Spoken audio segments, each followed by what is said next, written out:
तो चलिए दोस्तों, आज के वीडियो की शुरुआत करते हैं। और HCL टेक इस कंपनी के क्वार्टरली रिजल्ट आ चुके हैं, तो देख लेते हैं रिजल्ट कैसे आए कंपनी के। तो यदि बात करें सबसे पहले, तो कंपनी ने डिविडेंड अनाउंस किया है। तो जी हाँ दोस्तों, कंपनी ने डिविडेंड अनाउंस किया है तो 12 रुपए का। तो जी हाँ दोस्तों, 12 रुपए इंटरिम डिविडेंड कंपनी ने अनाउंस किया है, तो काफी अच्छी बात है लॉन्ग टर्म इन्वेस्टर्स के लिए। तो अगर आप रिजल्ट भी देखें तो मतलब देख सकते हैं। तो यदि आप टोटल इनकम भी देखेंगे तो देख सकते हैं, जो इनकम पिछले साल थी इसी क्वार्टर में वो थी 26,960। और इनकम अगर आप देखेंगे जो पिछले क्वार्टर में आई थी वो थी 27,000 लगभग।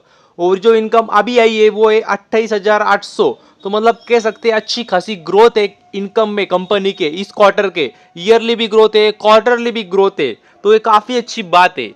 और यदि आप खर्चे भी देखेंगे टोटल एक्सपेंसेस, तो वो भी देख सकते हैं। तो अगर आप टोटल खर्चे भी देखेंगे एक्सपेंसेस, तो देख सकते हैं पिछले साल जो थे इसी क्वार्टर में वो थे 21,500। और जो खर्चे पिछले क्वार्टर में हुए थे वो थे 21,900। और जो खर्चे अभी हुए हैं इस क्वार्टर में वो है 22,940 लगभग। तो मतलब देख सकते हैं खर्चे भी अगर आप देखेंगे तो ईयरली अगर आप देखेंगे तो बड़े, क्वार्टरली भी अगर आप देखेंगे तो क्वार्टरली भी बड़े। तो हमें देखना होगा नेट प्रॉफिट। तो अगर आप प्रॉफिट फॉर द पीरियड अगर आप देखेंगे तो कंपनी ऑफ कोर्स प्रॉफिट में, इतनी बड़ी आईटी कंपनी है, बड़ी कंपनी मतलब निफ्टी 50 का भी हिस्सा है। तो यदि आप देखेंगे तो कंपनी प्रॉफिट में, और यदि प्रॉफिट देखेंगे पिछले साल का इसी क्वार्टर में जो था वो था 4096। और जो प्रॉफिट जो पिछले क्वार्टर में आया था वो था 3833। और जो प्रॉफिट अभी हुआ है इस क्वार्टर में लेटेस्ट, तो वो भी देख सकते हैं आप 4351। तो मतलब देख सकते हैं तो प्रॉफिट में भी हमें वही दिखाई दे रहा है, ईयरली भी जंप है, क्वार्टरली भी कंपैरिजन करेंगे तो जंप है। तो मतलब काफी अच्छी बात है। रेवेन्यू भी हमें जंप देखने को मिली थी। और वो प्रॉफिट में भी मेंटेन की, मतलब खर्चों को कंट्रोल किया है कंपनी ने, उसी की वजह से अगर आप देखेंगे तो प्रॉफिट में भी हमें ग्रोथ नजर आ रही है। तो ये काफी अच्छी बात है। और यदि आप ईपीएस भी देखेंगे तो आपको ईपीएस में भी वही रिफ्लेक्ट करेंगे। तो देख सकते हैं जो पिछले साल था ईपीएस इसी क्वार्टर में वो था 15.11। और जो पिछले क्वार्टर में आया था वो था 14.13।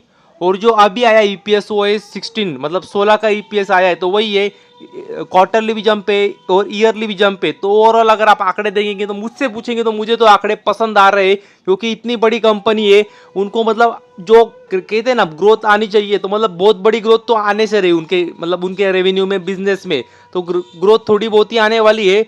मतलब काफ़ी कंपनी हमने देखा है मतलब क्या फ्लैट आते ही या फिर गिरावट हो जाती है इनकम में ही, लेकिन इस कंपनी ने तो भी अच्छी खासी जंप दिखाई है। तो कह सकते हैं काफ़ी अच्छी बात है।